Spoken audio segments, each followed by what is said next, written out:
Hey guys, Genevieve here to talk about our upcoming new moon. This is going to be on Sunday the 21st at 3:54 p.m. Now, this is also a partial solar eclipse. Not sure if we're going to see it here on the East Coast or not. But however, this is actually almost the beginning of Libra season, but this is actually our second Virgo new moon in this cycle. So the moon is still going to be in Virgo. The sun is still going to be in Virgo when this new moon hits. But then the very next day, it is the autumnal equinox. We'll be in Libra season. And so I am doing this. I'm gonna do the chart, read to you all about the energy, but I am still considering this my free love. This is my reading for also the beginning of Libra season, even though that's almost a full other day. I believe it goes into on Monday the 22nd and 2:19 p.m. we'll be in Libra season. And that is right around that autumnal equinox as well. So yes, fall is here. It's right upon us. I am going to read this chart a little bit differently than I normally do. Just going to do a quick overview of where the planets and the aspects are, but we're going to go from the outer planets in on this reading because all of the activity, really, all of the big important activity is going on with those outer planets, which, again, a reminder, they are all also in retrograde. So, real quick though, of course, the body parts associated with this and that you want to be on guard for are your pancreas, small intestine, and digestive tract.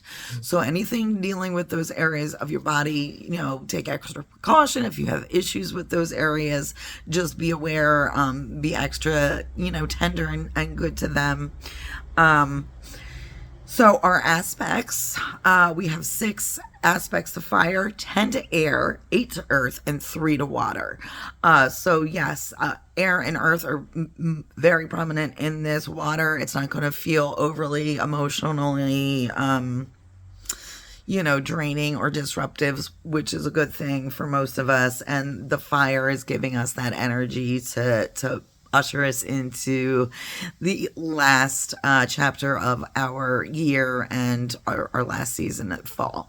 So, that being said, let's jump into this, all right? So like I said, I'm going to start with those outer planets because we have a lot of similar energy as the last few new and full moons. This is the good stuff, though.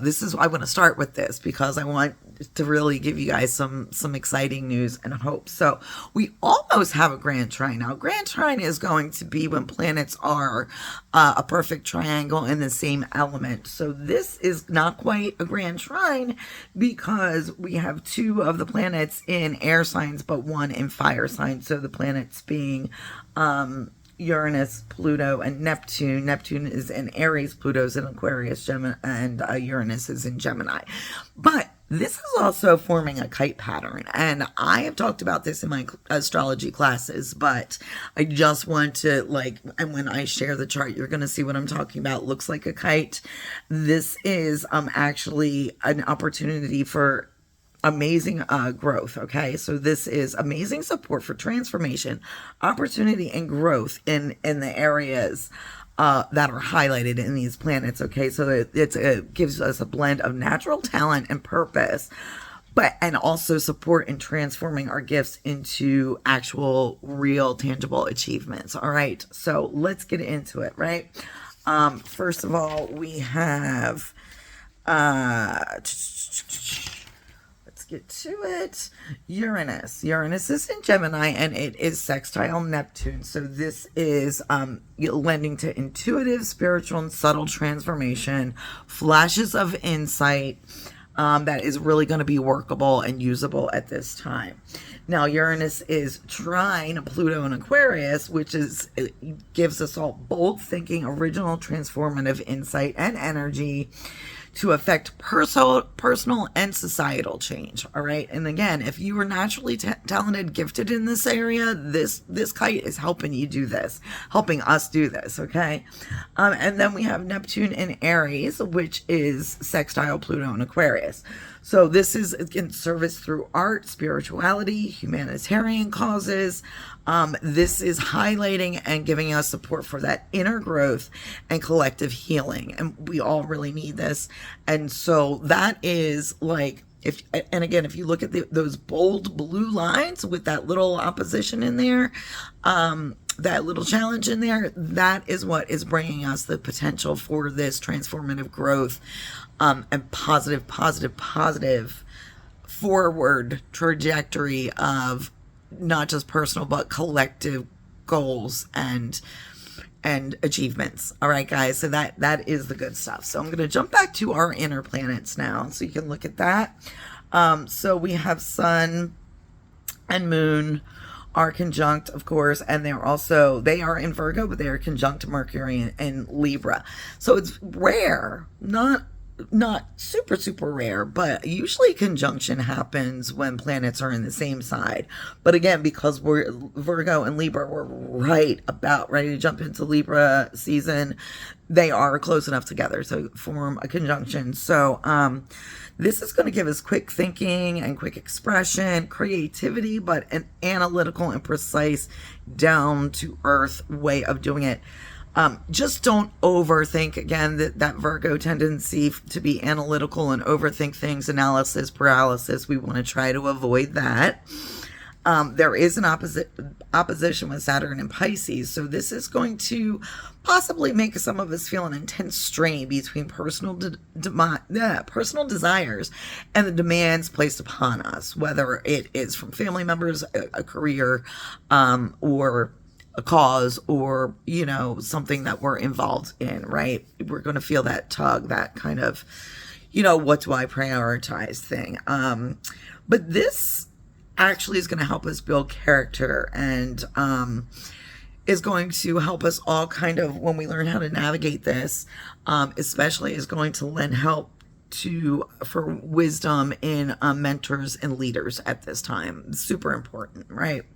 We also have a trine in Uranus, trine to Uranus in Gemini. This is going to lend us more of that inventive, original, and authentic creativity and expression. All right. So again, this is mostly going to feel light and airy, a little bit earthy. Now there is an opposition to Neptune in Aries. So this can create a struggle between personal identity and our purpose, and a desire to escape into fantasy or even large group causes, just to kind of take us out of ourselves, right? So with this, you want to ground yourself. Again, Virgo energy, earth energy, ground yourself, and also be completely honest with yourself and self-aware of your motives, of your intentions, of how you come across to other people. All right. Now we got to skip back around here. I kind of wrote these all backwards too, because that's the way my mind works sometimes, and I'm learning to deal with it. So now we have the moon in Virgo, which is conjunct Mercury and Libra. So this is one of the few times, again, I mentioned that conjunctions happen when their planets are in different signs.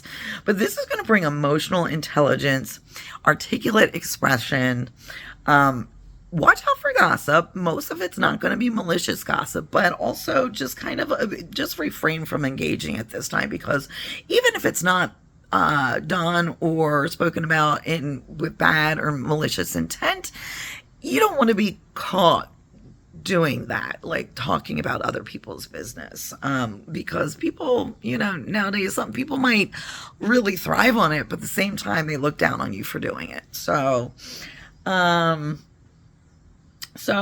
one of our most challenging aspect is up here next. So this is the opposition of the moon in Virgo to Saturn and Pisces. So we really need to learn to balance our need for closeness and independence under this energy. There is tension in this area of kind of wanting to withdraw, especially if your ideas or your feelings or emotions, if you're feeling unsupported in those areas, right? Or even if it's with colleagues or whatever.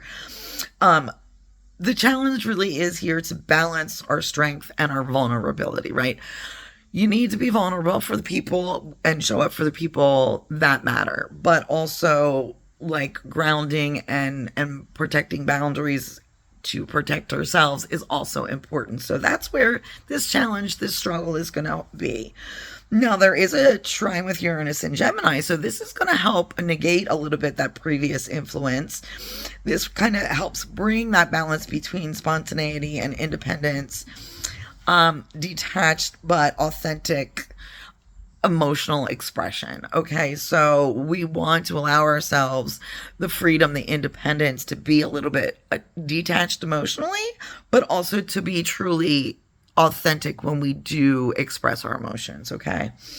There is an opposition with Neptune and Aries here. So again, this is where there is a possibility, a tendency for some people under this influence for emotional escapism and or foggy thinking and confusion. So the best way to negate that, to deal with that, is ground yourself. All right.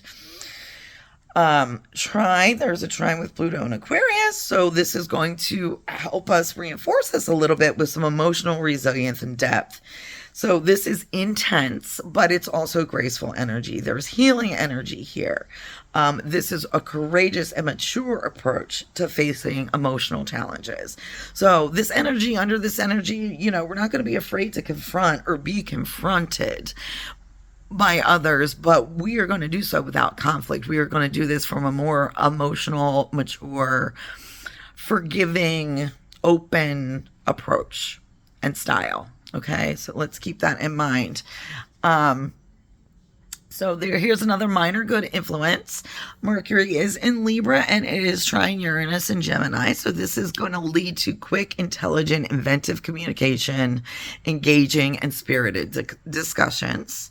Now, there is a minor challenge followed up after that with an opposition to Neptune and Aries, but this is going to actually help us with some of these difficult conversations or, debates, by bringing about a powerful, quiet authority, intense, purposeful communication styles.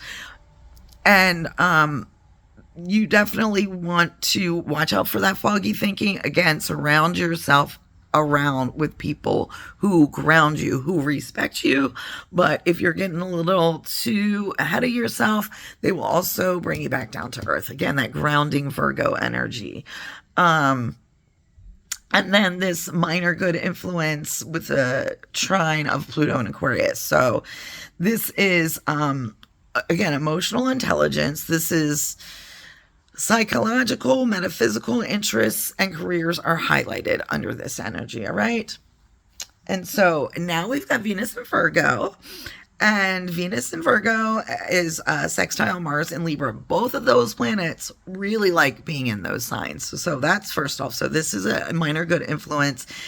This is great positions for both of these planets. This is going to lend to a vital, charming, friendly energy. It really helps bring people together, helps us all easily express our affection and creativity. And it's definitely a relaxed approach to relationships of all kinds under this energy, which is really supportive and helpful. Now, that is followed up by a minor challenge. Venus is square Uranus in Gemini.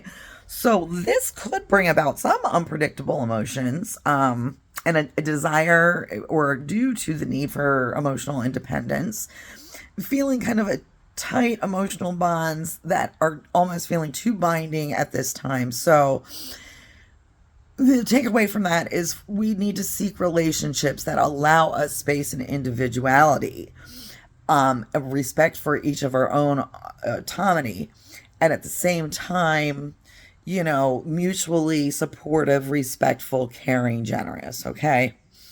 There is a minor challenge with Mars in Libra. It is square Pluto and Aquarius. So this is definitely a drive for personal empowerment and growth. But this can tend to come across as forceful and uncompromising energy. But it is courageous. It is passionate. And there's a real drive here, energy and drive for change. This is basically the energy of this. The best way to work with this energy is my only competition is myself. Every day I wake up, I'm not competing with anyone else. I'm just trying to be a better me, challenge myself, and overcome obstacles that I put up for myself. So that can come across as forceful or overbearing to maybe some personalities who don't have that, who sees anyone's positive growth as an affront to them. So again, like, boundary that, block that out. Like, this is a personal journey here. All right. So, and then Jupiter is in Cancer. There are no aspects to this, but again, this is a reminder to stop people pleasing. This is a lesson. Like, if you're continuing to do it, even though like the universe is still showing you why you need to stop doing that, listen, stop doing it. All right. Now Saturn is in Pisces, and that is sextile Uranus in Gemini. So this is kind of the same energy we've been dealing with in the last few readings here. This is the balance between traditional and grounded energy that's blended with progressive innovation, but it's tempered with maturity. All right. So that is definitely what's needed to get things done. And then there is a conjunction with Neptune and Aries. So this is again reminding us to protect our boundaries, especially around our work at this time, and keep our nose to the grindstone to avoid confusion or feeling overwhelmed. All right. That is the biggest takeaway with that. So I think that might have wrapped us back around, yes, to the good stuff on those outer planets. So I really want you to take your time and enjoy this weekend. Certainly with it being a new moon, you want to sage, you want to meditate, you want to be open and aware of opportunities that are coming on the horizon. But again, we're moving from that grounded Virgo energy into the fall equinox the very next day to airy Libra energy, that balanced seeker of justice, beauty, harmony, peace energy that is Libra. So yeah, I'm excited about it. I hope you guys have a great week. Hopefully I'll see you Saturday in downtown Milford, because not only is it the regular farmers market, but it is the Riverfront Freedom Fest as well. So I'll be there all day.